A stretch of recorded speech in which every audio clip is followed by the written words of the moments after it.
Olá, meus nobres, queridos amigos inscritos do canal Spook. Tio Spook aqui novamente para continuarmos a nossa incrível playlist Transforme-se. Eu adoro essa playlist, eu acho que é legal a gente bater um papo sobre o budismo, bater um papo sobre as questões existenciais da vida, não é mesmo? Mas vamos lá, hoje nós vamos continuar o nosso grande livro Viver é Morrer, Morrer é Viver, que trata exatamente sobre essa questão da morte. Como lidamos com a morte, como o budismo pode nos ajudar a interpretar melhor as nossas relações entre a existência e como também o budismo ele favorece dentro do princípio da morte. Lembrando, essas informações pertencem a livros, eu não estou inventando nada, não estou deduzindo nada, estou trazendo conhecimentos para vocês de livros o qual eu possuo, eu li e estou achando interessante. Lembrando que toda e qualquer prática budista necessita por obrigação a iniciação dentro de um templo budista, a tomada de refúgio, a tomada de votos, o auxílio de um lama e a utilização de objetos auspiciosos para a sua cerimônia. Qualquer indivíduo que fizer errado, que sai por aí comprando coisas, achando que é praticante budista ou vivendo em delírio sobre o que é o budismo, está completamente errado e não é da minha responsabilidade. Idiotices. Esse disclaimer é importante porque, novamente, toda e qualquer prática budista há necessidade sim de se obter o devido conhecimento junto a um lama, ser dado a praticantes budistas. Então, se você é cristão budista, não existe. Se você é espírita budista, não existe. Se você é judeu budista, não existe. É a mesma coisa que um imbecil falar que é hindu médium.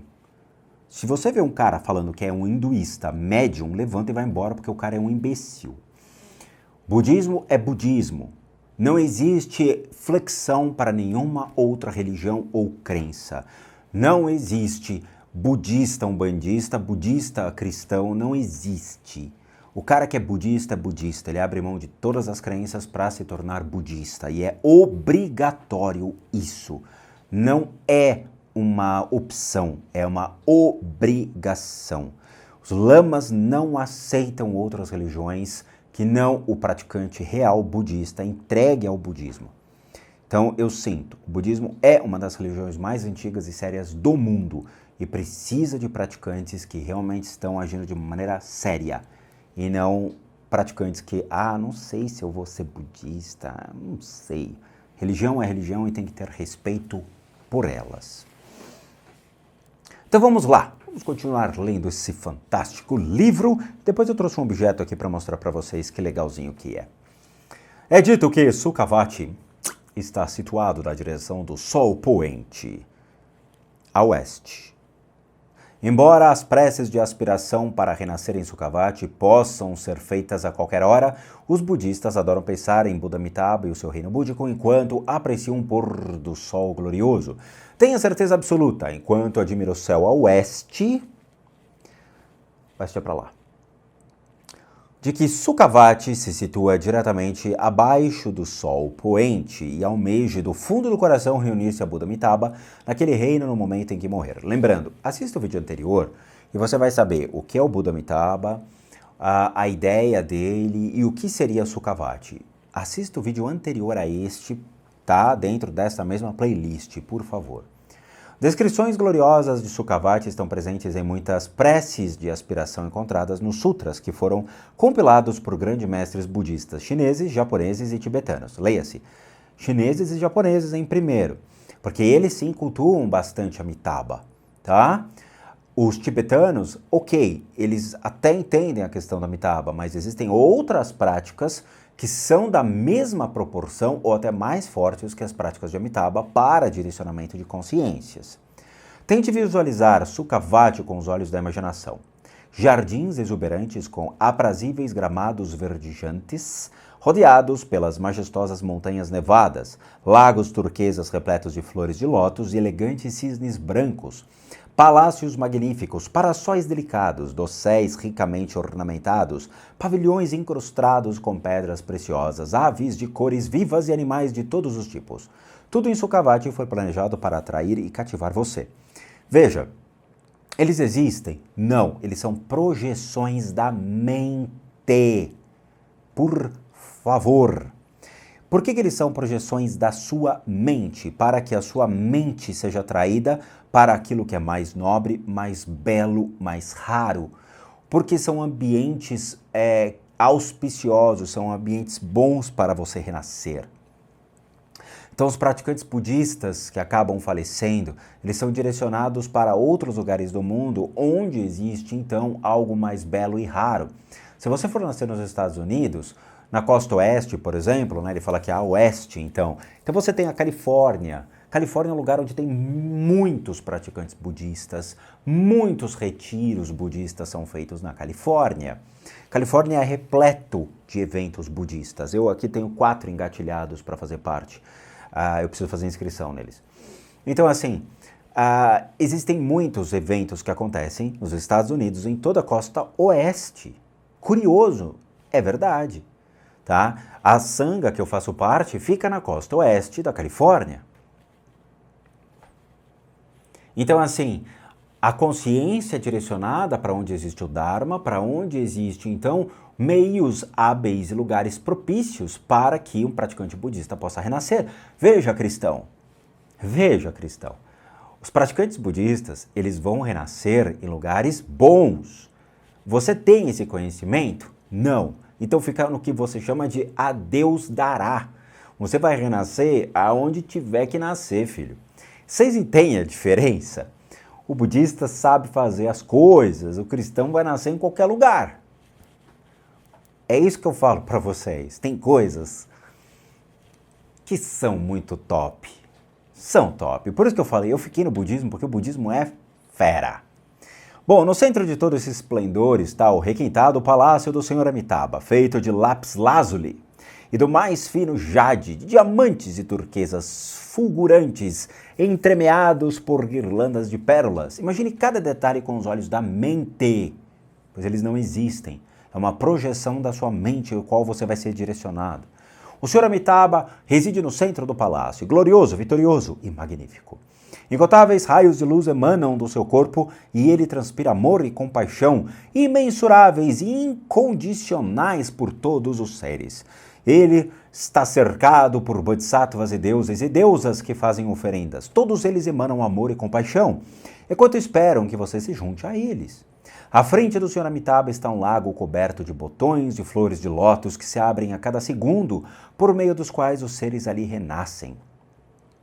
Deseje fervorosamente renascer naquele reino e anseie do fundo do coração ver as flores de lótus com os próprios olhos. Para elaborar a prática um pouco mais, imagine a deusa da compaixão, né? Seria o Buda da compaixão à direita de Amitabha, e nós temos um outro protetor do Dharma que fica à esquerda. Eu sei quem são, mas eu não vou entrar em detalhes, tá? Bom, a deusa da compaixão, então, está sempre pronto para guiá-lo e protegê-lo, enquanto o protetor do Dharma está sempre pronto a tirar os seus obstáculos do caminho. E aí tem um mantra que ele fala aqui, tanto o mantra pequeno, de Amitabha, o mantra claramente da deusa da compaixão, e tem outros de Amitabha aqui, que são os mantras maiores, tá? Mas eu não vou ensinar isso para vocês, porque é para praticantes budistas. Eu fiquei de mostrar um objeto, esse aqui é um damaruzinho, tá? É um tamborzinho. Ele é utilizado não somente nessa, mas em muitas outras práticas budistas, tá? Olha que bonitinho. Esse aqui veio de um grande lama chamado Tsen Rinpoche, e eu logo vou vendê-lo, eu não vou ficar com ele, eu estou esperando um outro tambor que está vindo, e eu sempre troco, eu sempre vou fazendo essas, tá? E ele tem esse som, até voa a bolinha, fica difícil, porque fica um som muito estridente, ele é muito alto o som, muito forte, tá? Então ele tem...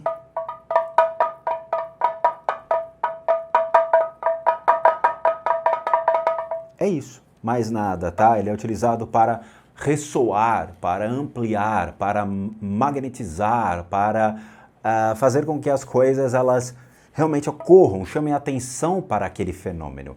Geralmente, quando a gente faz oferenda de altar, a gente toca o damaruzinho para que todas as oferendas, então, elas sejam ampliadas, elas sejam reconhecidas. É só isso, tá? É fazer barulho, tá? O brocado, ele é muito bonito e tem as 5 cores, perdão, tá? De cada uma das famílias. Azul, branco, vermelho, verde e amarelo, tá? Que seria, então, família Vajra, Buda, a Pema, a Karma e a Ratna, tá? É só isso. Mais nada. Tá? Desmistificando, ó. Tá? Extremamente bonitinho, faz um sonzinho bem elevado, então eu raramente toco ele à noite, eu gosto de usar um outro tamborzinho que ele tem um som mais opaco, mais nada, tá? E aqui eu coloco aqui no brocadinho, ó, eu que coloquei, tá? São umas conchinhas, isso aqui chama Naga Shell, eles chamam de concha das nagas, mais nada. E um Zi no meio. Tá? Simples assim, sem segredo nenhum, sem delírio, sem achismo, sem teoria da conspiração, é simplesmente um tamborzinho que significa ressoar aquilo. Então, geralmente, quando a gente faz a oferenda de altar, a gente toca o tambor para fazer com que tudo aquilo se amplie, seja reconhecido. É mais nada, tá? É só evitar coisas erradas. Mas vamos lá. Vamos continuar essa história aqui que é bem legal. O poder da prática da aspiração, que a gente falou já no começo, no vídeo anterior, é frequentemente ilustrada por uma história tradicional sobre um velho carpinteiro. Havia certa vez um velho carpinteiro muito apegado à vida mundana e a ganhar dinheiro. Mesmo no seu leito de morte, ele continua se preocupando em seguir o próximo trabalho e calculando quanto ganharia com aquilo. Para sua filha amorosa, todavia, era óbvio que o velho estava morrendo e igualmente óbvio, que ele estava totalmente despreparado para o que iria acontecer. Então ela disse ao pai que um rico senhor de uma terra distante queria encomendar uma construção. Pai, o senhor foi chamado a Sukhavati para construir um palácio para o senhor Amitabha. Olha que bonitinho. A primeira reação do velho foi, não vou não. Era uma lástima que ele estivesse se sentindo tão doente, isso dificultaria muito a viagem. Apesar de tudo, mesmo acamado, o velho carpinteiro começou a planejar um palácio para o tal Buda Amitabha. Morreu bem quando estava fazendo a lista de ferramentas que iria precisar e renasceu imediatamente em Sukhavati. Seres extremamente afortunados que possuem muito mérito são abençoados com a inestimável capacidade de crer. Se você é uma dessas pessoas, a única coisa que precisa é aspirar a renascer com o Buda Amitabha em Sukhavati. Se começar a cultivar esse desejo agora, quando a morte vier encontrá-lo, o seu desejo terá se tornado tão forte que tomará conta da sua mente, não deixando espaço para o medo, pânico, angústia ou qualquer outra coisa. É um pouco como um pico de testosterona e adrenalina que o fanático por futebol sente quando entra no estádio para assistir a final da Liga dos Campeões. O escritor conhece futebol, hein? Se acreditar de verdade, você não precisa fazer mais nada. No momento em que morrer, renascerá imediatamente em Sukhavati.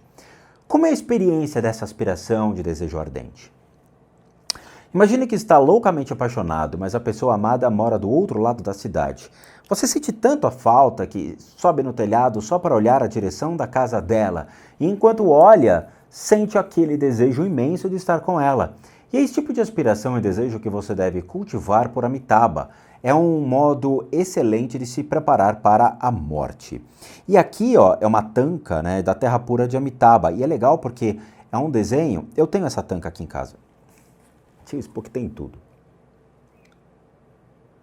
Tá?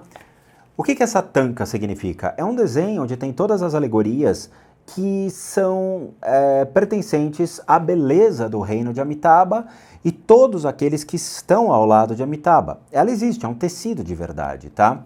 Em que você pendura na parede. Como essas daqui que eu tenho aqui, que fica agora do meu lado, eu tenho o Buda da Medicina e uma outra que é só para praticantes mais afortunados.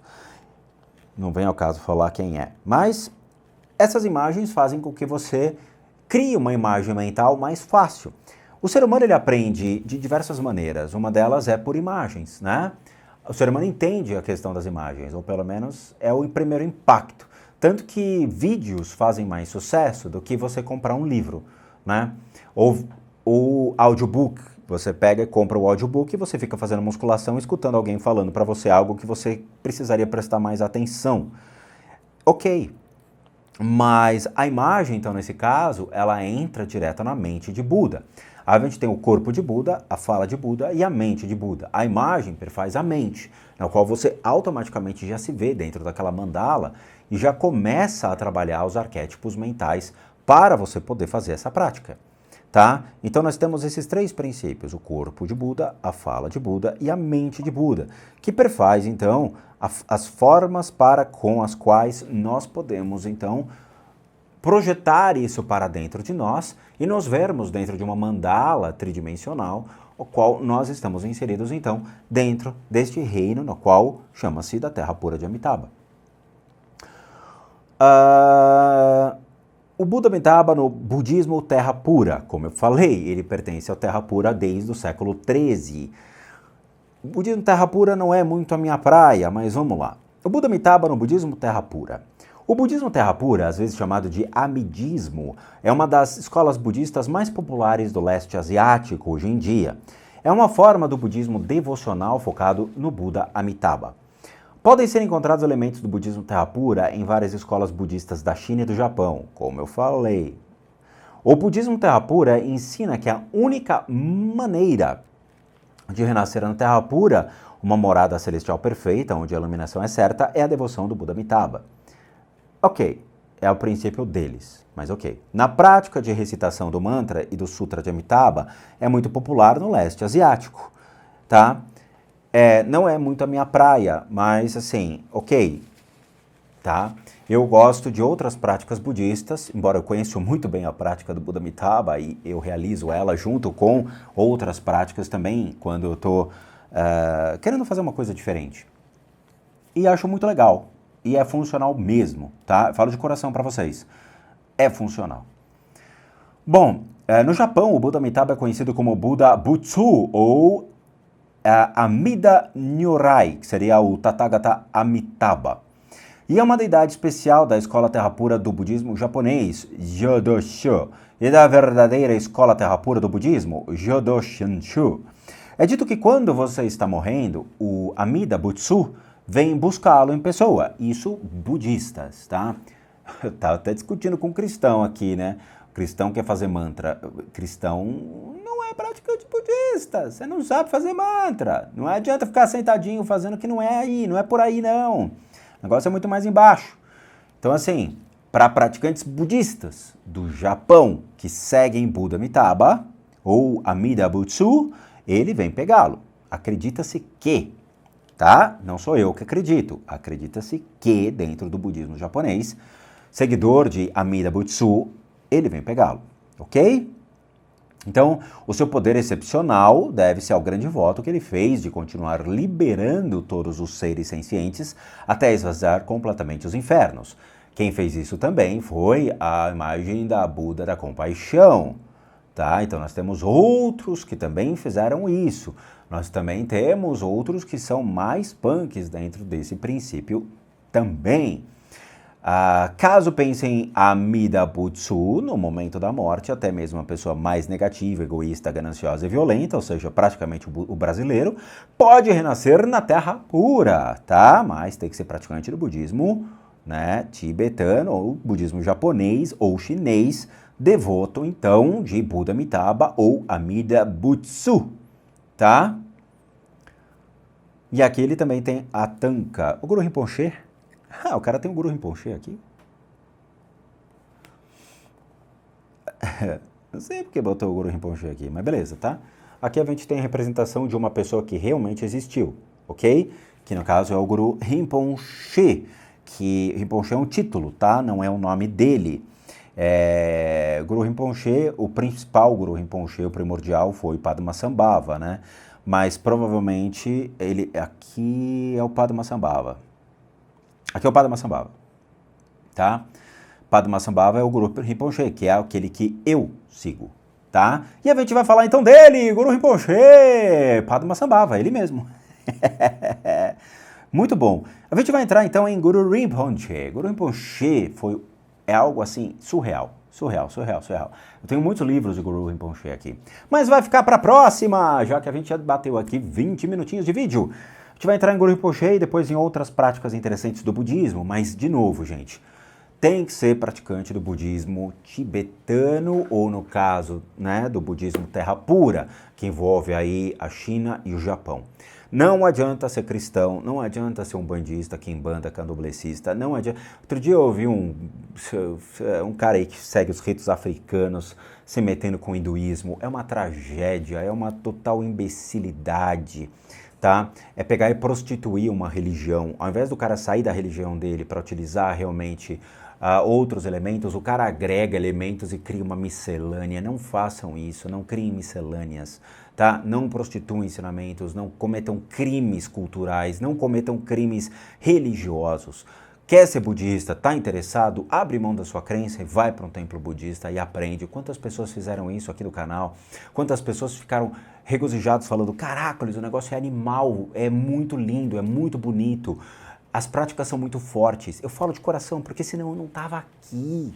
Sério, se realmente eu não tivesse visto tanto resultado legal dentro do budismo, eu não estava dentro do budismo. Eu ia atrás das religiões que realmente batessem mais comigo. E eu falo para vocês, dentro de 30 anos de estudo de religiões, onde eu passei por muitas, eu nunca vi nada igual.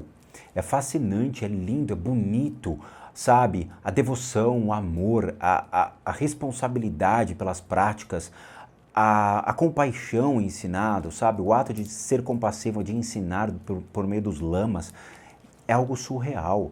É surreal, eu falo para vocês. Vocês vão olhar com outros olhos uma religião que aqui no Brasil, obviamente, ninguém sabe que existe. Mas é isso, a gente vai fazer uma pausa, vamos entrar no meu queridíssimo, maravilhoso Guru Rinpoche, Padmasambhava. Bom, recadinhos finais, todo mundo que sabe que eu, Rodrigo, sou um terapeuta, um psicoterapeuta alternativo, sou licenciado nacional e internacionalmente por institutos que me habilitam, me capacitam para que por meio de técnicas complementares a gente passe a complementar a medicina e não substituir. Complementamos junto aos tratamentos das enfermidades físicas, emocionais, mentais, bem como as limpezas de casa e as análises de casas. E para aqueles que querem passar por isso, devem encaminhar um e-mail para limpezadecasas@gmail.com e lá vocês vão obter todas as devidas informações, bem como os respectivos valores. Sim, eu cobro. Por quê? Porque eu não sou pai de santo, não sou dono de terreiro, não sou espírita. Eu sou um profissional das práticas integrativas complementares. Para aqueles que querem ajudar o canal, nós temos 3 formas de doação. PayPal, seja membro, valeu, os 3 encontram-se aqui abaixo, basta você clicar em qualquer um desse link, vai ser levado a uma pagininha lá, você pode doar o valor que você quiser ou puder, ou no nosso site casasassombradas.com.br, com muita coisa legal para vocês. Vejo vocês nos próximos vídeos e namastê, meus nobres e queridos gafanhotos.